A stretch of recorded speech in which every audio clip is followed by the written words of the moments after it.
Live from WLNS TV, this is 6 News at 6. Loved ones demand answers after a brilliant woman's career was cut short by a life-changing accident, and she still hasn't gotten any of the money the courts say she's owed.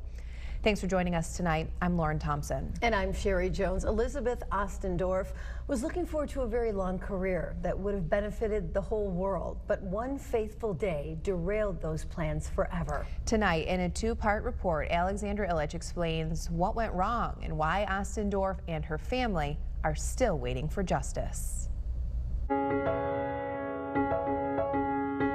Meet Elizabeth Ostendorf. She's a German-born research scientist in her 30s who, as you can see, led a full and active life centered around her family, friends, work, and love of travel. She was kind, she was giving, she was compassionate, she really cared about people. Those who know Ostendorf say she was dedicated to her work in the field of biochemistry and molecular biology, and she was eager to use her knowledge to help make our world a better place. And she was brilliant, absolutely brilliant, and had a lot to offer this world. So in August of 2012, Dr. Ostendorf set foot on the campus of Michigan State University to continue her mission at the MSU Plant Biology Lab. To do research on how to increase the production of biofuels so that we could make the world a little greener and a little safer for everyone. And she chose that field because she really wanted to make a difference. But after a few short years of research, that all changed. 911. Hey, there's been an accident over at Sips off of Trowbridge. On October 10th, 2014, a lady was hit with a car. A routine walk to her car from work tragically changed her life forever. She's not moving, but she is alive. Can you please hurry? Ostendorf was crossing a pedestrian walkway when she was run over by a university vehicle. That vehicle was driven by an MSU student employee. When she first arrived on the gurney, she was a patient who arrived gurgling on her own blood, barely conscious. Dr. Lynn Munoz was the receiving trauma surgeon at Sparrow Hospital when Ostendorf came into the emergency room. The following is part of a video deposition describing Ostendorf's overall condition. Well, I didn't think she'd live. I honestly didn't think she'd make it through the night when she was admitted. It was sad to see that she suffered her stroke after we were all thinking she's going to pull through it and perhaps with minimal consequences. Medical records and court testimony reveal those brain injuries left Ostendorf disabled and in need of 24-hour institutional care. Left. Good. Ostendorf now lives at the Origami Brain Injury Rehabilitation Center in Mason. Can you fix your pinky finger? It looks like it's not really on the joystick that well. Confined to a wheelchair. Elizabeth, go ahead and stand up. Ostendorf receives rehab therapy on a daily basis.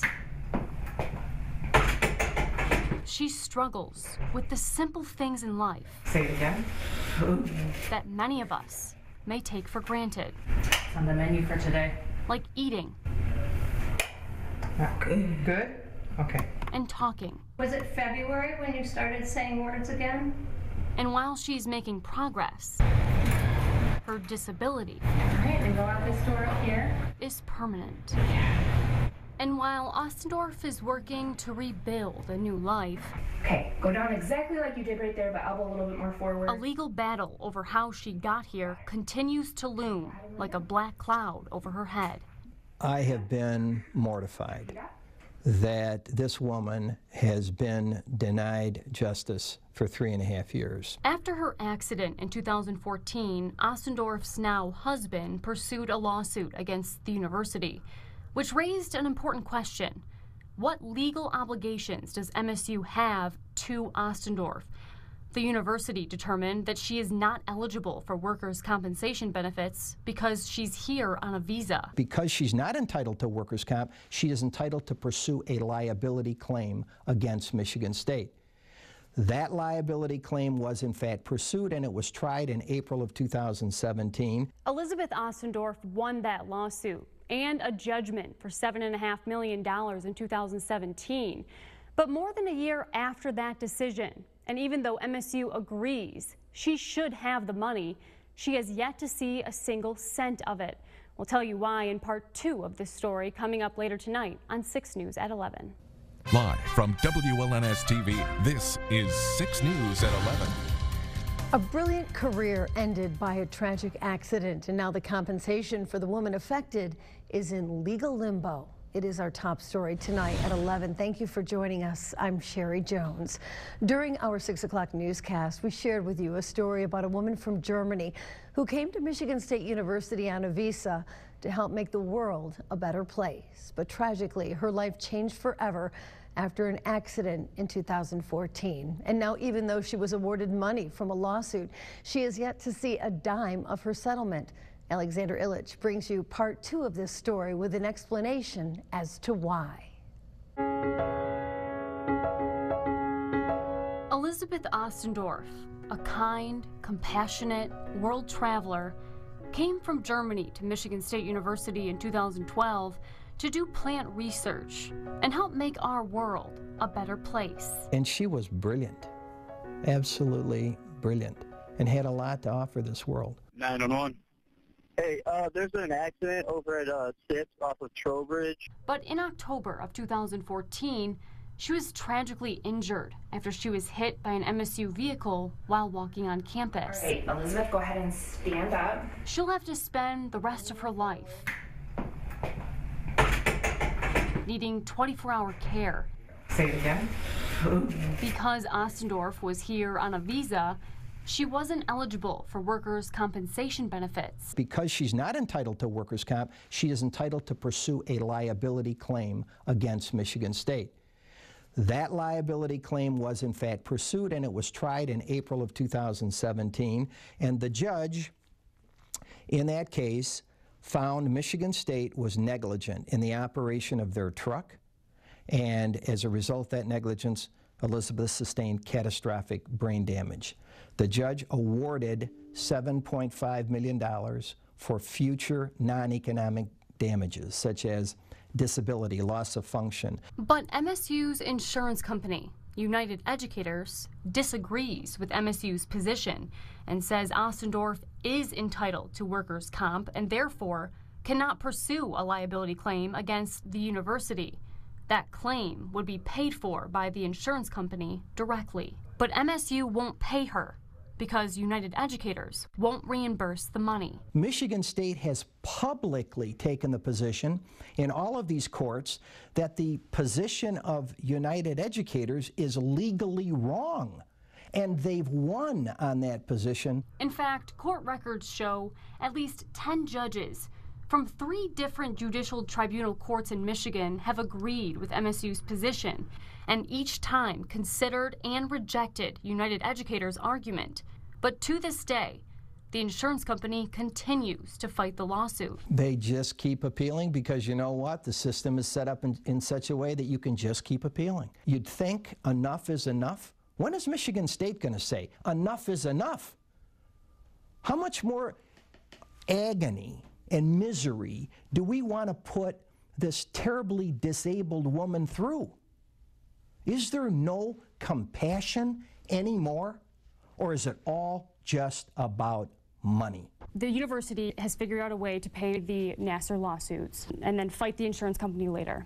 My question would be to the university, why can't you do the same thing with this woman? Instead, she has kind of been stuck in the middle, playing monkey in the middle with MSU and its insurance company, and she has not seen a dime of this money. Why won't the university handle this the same exact way it's handling the Nassar settlement? This is a woman who was grievously injured, very serious accident on this campus, and she's entitled to the insurance payment. The university is in full agreement with her. In the case of the victims of Larry Nassar, that was a mediated settlement. nothing went to trial. In the case of the young woman who was our graduate student here, the insurance company is obligated to pay. They have fought at every step of the way. We can't pay for the insurance company. It's not, this is a lawsuit where she's won, the insurance company's lost, they keep delaying. Their attitude, well, we'll see. Well, I think we will see. They're going to pay in full. Well, they keep appealing it. Her visa's up. That will end. That will end. And she is not going to go anywhere without a big settlement. And the care she's receiving here is superb, but she's entitled to damages. She was grievously injured. In Elizabeth Ostendorf's case, there was a full trial. There was a judge that said Michigan State is liable. There never was any judicial pronouncement from any court that Michigan State was liable for Nassar. Nothing. The case never went to court. Here it did. United Educators declined to comment on this story, but an online search to its website is shedding some light on how the company operates. We are not just an insurance company. Rather, we exist to keep people safe, keep students safe. The Risk Retention Group provides liability insurance and risk management services to nearly 1,600 members representing schools, colleges, and universities across the United States. The company touts its victories with legal challenges and prides itself on establishing important precedents. And it's all backed by a team approach, a promise to its members that it will deliver a strong defense and effective claims resolutions, and is prepared to, quote, go to extensive lengths to protect each member, thereby protecting all members. United Educators will be responsible for paying out a portion of the $500 million settlement to the more than 300 women sexually assaulted by Larry Nassar. To this day, it remains at odds with Penn State because it continues to deny the $42 million in claims the university settled with the survivors of Jerry Sandusky. That settlement was reached in October of 2013. It is about a complete lack of concern for the human aspect of this case. You have a human aspect. You have real victims. Victims in the confines of a university. Victims that were injured by the conduct of the university. That is what is so disturbing here. Time is of the essence in this case, and that's because Ostendorf's visa expires at the end of this month on July 31st. It has already been extended several times given her current state and recovery, but she fears she'll be forced to go back to Germany without seeing a dime.